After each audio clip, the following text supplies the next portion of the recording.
हमारे दिन की शुरुआत हुई केदारनाथ पर पड़ती हुई सूर्य की किरणों से। वेदर आज थोड़ा क्लियर लग रहा था एंड हमारे सामने पूरी Kedar range including Chaukhamba and Bandarpunch visible थी।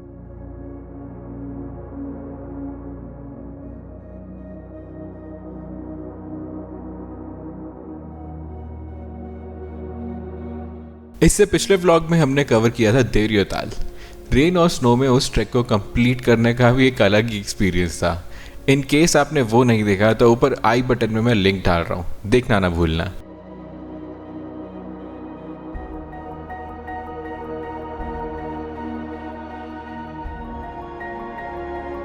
आपको चाहे देवरियोताल ट्रैक करना हो, तुंगना, चंद्रशिला या मध्य महेश्वर, ओकीमठ तीनों ट्रैक्स के लिए आपके बेस कैंप का काम करेगा। यहाँ पर आपको बजट से लेकर लग्जरी होटल मिल जाएंगे with all the basic facilities.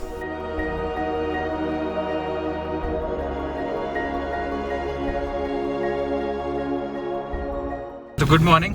आज हमारा डे 2 है ओखीमठ का एंड हम जा रहे हैं अभी चोपटा जा रहे हैं हम चंद्रशिला की हाइक करने। और बहुत ही अमेजिंग स्टार्ट मिला था हमें दिन का। सुबह सुबह नींद अपने आप खुल जाती है पहाड़ों में जब आप ट्रैक करने आते, तो पता नहीं कैसे। तो सुबह सुबह उठे, सनराइज देखा and the most magical thing was हमारे सामने केदारनाथ पीक थी और नीचे ओखीमठ से आगे थोड़ा सा क्लाउड्स थे। उसके बाद जब सनलाइट पड़ी वहाँ पे तो जो गोल्डन ग्लो था, मज़ेदार। खैर ये सब आपको बाद में देखने को मिलेगा। इसके अलावा अभी हम जा रहे हैं चोपटा। द टारगेट है कि आज हम तुंगनाथ चढ़ेंगे और स्नो काफ़ी एक्सपेक्टेड है वहाँ पे, शायद रास्ते में सड़क पे भी मिले। तो देखना पड़ेगा कि कितना कंडीशन हमें अलाउ करती हैं हमारी गाड़ी को ले जाने के लिए और कितना कंडीशन हमें अलाउ करती हैं आगे चढ़ाई करने के लिए। Based on that we will try to check कि हाँ मतलब ये ट्रैक कितना हो सकता है। तो दैट्स इट फॉर नाउ। अभी हम मिलेंगे नेक्स्ट चोपटा में।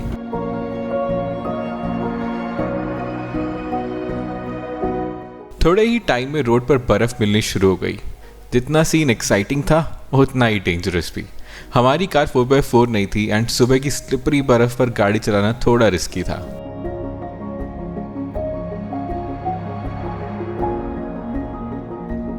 बर्फ बढ़ती गई एंड साथ ही साथ ऊपर ड्राइव करके जाने का रिस्क भी। एक पॉइंट से आगे हमने रोड साइड पर गाड़ी पार्क करके टैक्सी कर ली एंड आगे का रास्ता फिर टैक्सी में किया।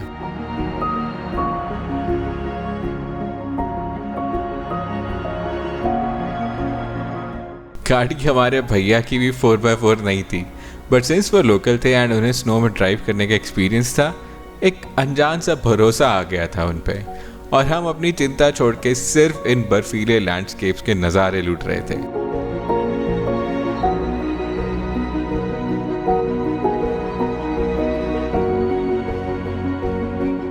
देखते ही देखते बर्फ बढ़ती जा रही थी। जहां 2-3 कांच के ट्रैक दिख रहे थे पहले रोड पे, वहां फ्रेश स्नो आनी शुरू हो गई थी। थोड़े टाइम बाद हमारे ड्राइवर भैया ने भी डिसाइड किया कि अब टाइम आ गया है रियर व्हील्स पर स्नो चेंज लगाने का।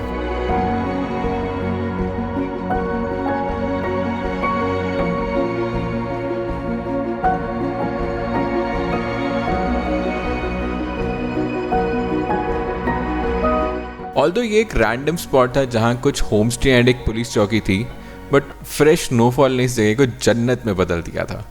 जहाँ भी नजरें घुमाओ, सुबह की धूप और ताज़ी बर्फ मिलके एक अलग ही जादुई एहसास करवा रही थी।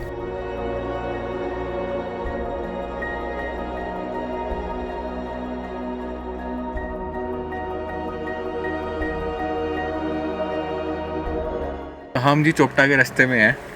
बर्फ़ बहुत सारी पड़ी हुई है, गाड़ी हमें रास्ते में पार्क करनी पड़ी। सामने से कोई आया था, उन्होंने बताया कि गाड़ी फंस रही है बहुत बुरी तरह से, स्पिन मार के पूरा नीचे जा रही है। दैट्स व्हाई हमने बीच में पार्क करी। रास्ते में हमें भैया मिले, उनसे टैक्सी ली है हमने and now we are headed towards Chopta. काफ़ी ज़्यादा स्नो है, बहुत ही ज़्यादा, और हम सोच रहे हैं भैया हमें वहाँ ले जाएंगे चोपटा तक, वहाँ से हम फिर ट्रैक करेंगे। चेन्स चढ़ानी पड़ी है हमें अभी ये बोलेरो पे आई थिंक, तो उसके बाद ही स्कोप बन रहा है कुछ ऊपर जाने का। एंड जेसीबी भी गई है टू क्लियर द स्नो। तो ये सब चल रहा है अभी, क्वाइट एक्साइटिंग। ऐसा चोपटा, ऐसा ओखीमठ मैंने कभी नहीं देखा था। It is very new and quite exciting. It's a winter Wonderland right now.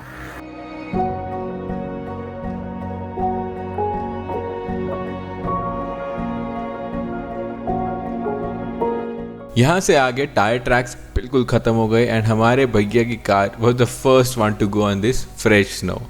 कहाँ रोड थी, कहाँ खड्डे और कहाँ खाई, एक आउटसाइडर के लिए ये जज करना काफ़ी मुश्किल था। But at the same time as a passenger this was one of the most enjoyable and visually stunning experience.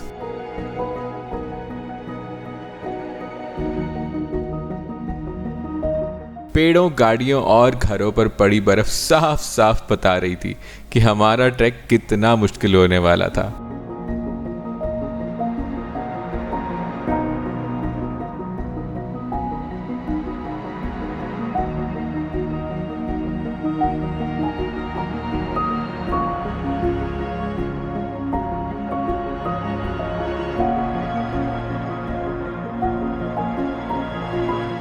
गाड़ी इससे आगे नहीं जा रही है, that's it for the car. फंस गई है यहाँ पे मोर और लेस। अब यहाँ से पैदल जाना है। चोपटा अभी 3 किलोमीटर और है। हमारे साथ एक ग्रुप है, उनके गाइड है, सो वो हमें किसी शॉर्टकट से चोपटा लेके जाएंगे और वहाँ पे हम जाके फॉरेस्ट डिपार्टमेंट से चेक करेंगे कि ट्रैक हो सकता है कि नहीं। तो ये सीन है। अभी हमने अभी चोपटा से 3 किलोमीटर पहले से चढ़ाई शुरू कर दी है। भाई 1.5 फुट बर्फ़ यहीं पे है, कहीं जाने की ज़रूरत नहीं।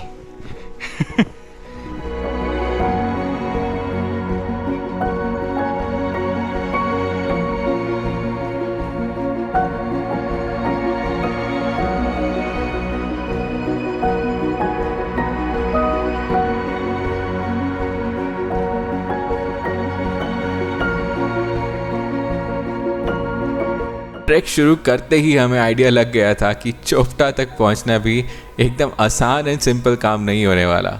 1-2 फीट बर्फ़ और बिगड़ते मौसम के चलते हमें आगे के आसार थोड़े कमज़ोर ही लग रहे थे, पर जहां हम थे नज़ारे वहां भी एकदम बढ़िया ही थे।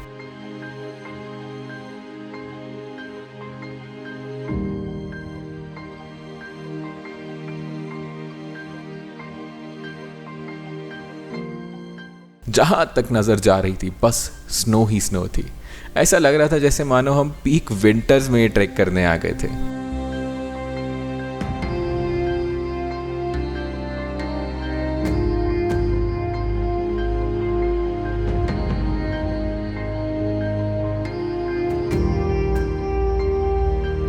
चलिए आपको थोड़ा सा तुंगनाथ और चंद्रशिला के बारे में बताते हैं। तुंगनाथ दुनिया का सबसे ज़्यादा हाइट पे बना हुआ भगवान शिव का मंदिर है। इस जगह की ऊंचाई है 3680 मीटर।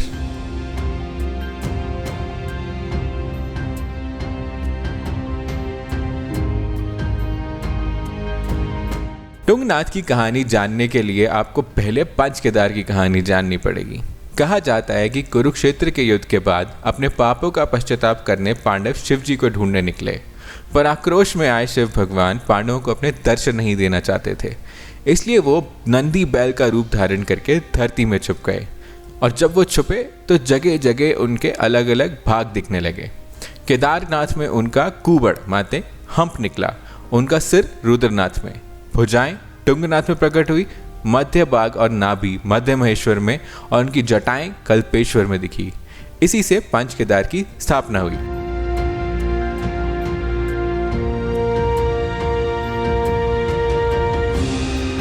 यहीं चलते चलते मिला हमें एक पहाड़ी गाइड। ये ऑलमोस्ट हर ट्रैक पर मुझे मिलते हैं और ढेर सारा प्यार लूटकर आगे का रास्ता दिखाते हैं।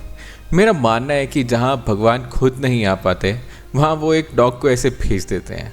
ऐसे मेरे साथ एक नहीं काफ़ी बार हुआ है कि खतरनाक से खतरनाक जगह भी कुछ लोकल डॉग्स ने मेरा साथ दे के पार करवाई हैं, और मेरा ट्रैक पूरा होने के बाद वो मानो गायब भी हो जाते थे।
बस इसी ठंड और सुंदर लैंडस्केप में चलते चलते हम पहुंच गए finally Chopta.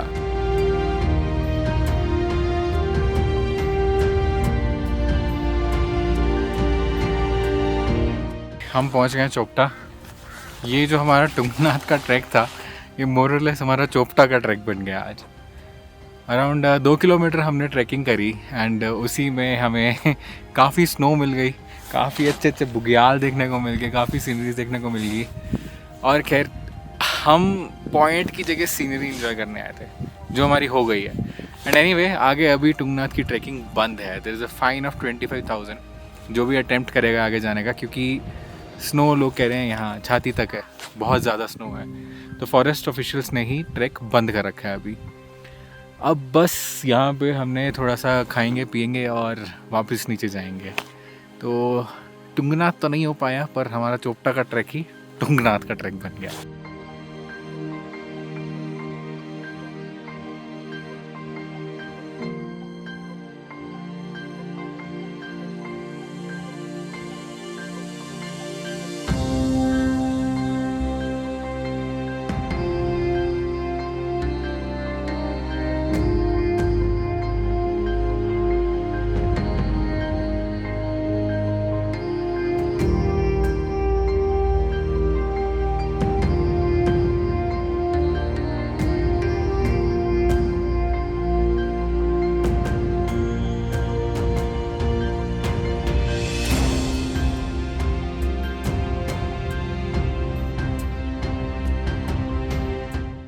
And it's snowing इन चोपटा। अभी हम उतर रहे हैं नीचे बीच स्नोफॉल के, और मैं बता नहीं सकता आपको, मेरे सामने जो सीन हो रहा है ना, ऐसे छोटी छोटी ड्रॉप्स में स्नोफॉल ऐसे पता नहीं यार, स्नोफॉल जितनी मर्जी बार देख लो, it's always a magical experience. Snowfall आपकी पहली हो या 100वीं, हर बार आपको एक अलग सी ही खुशी का एहसास करवाएगी।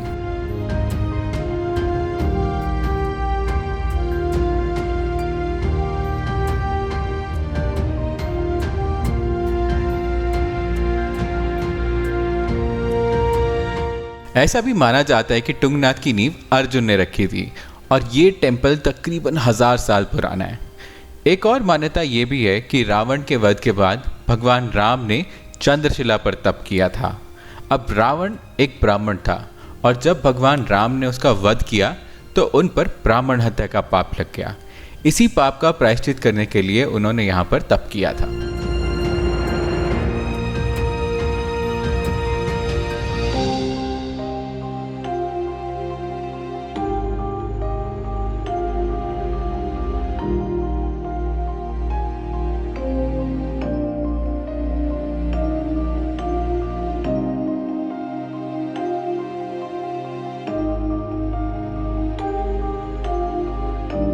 वापस उतरते हुए हमने सेम लैंडस्केप एक अलग नज़रिए से देखने को मिला।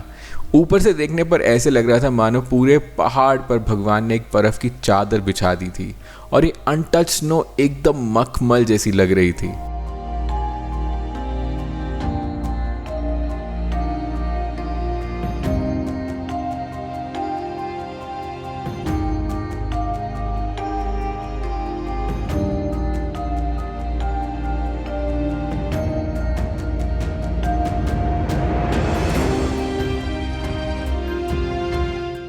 Almost back at the road, बस यहाँ से थोड़ा सा ही है, आधा किलोमीटर होगा मोस्टली, जहाँ पे गाड़ी खड़ी हुई है। एंड उसके बाद कार राइड बैक टू ओकीमठ।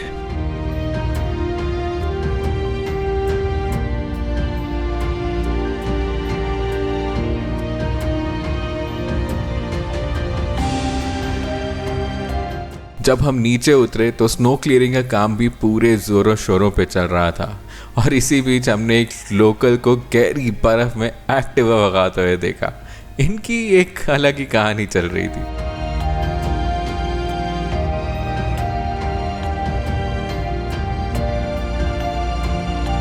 खैर इसके बाद हम गाड़ी में बैठे और निकल पड़े वापस ओखीमठ के लिए। इस बार हम टुंगनाथ तो नहीं जा पाए, बट जितना भी गए प्राकृतिक सौंदर्य का पूर्ण तरीके से नज़ारे ले आए। और हाँ, जहाँ तक सोचा था वहाँ नहीं जा पाए, बट जितना गए उतने में दिल को सुकून मिल चुका था।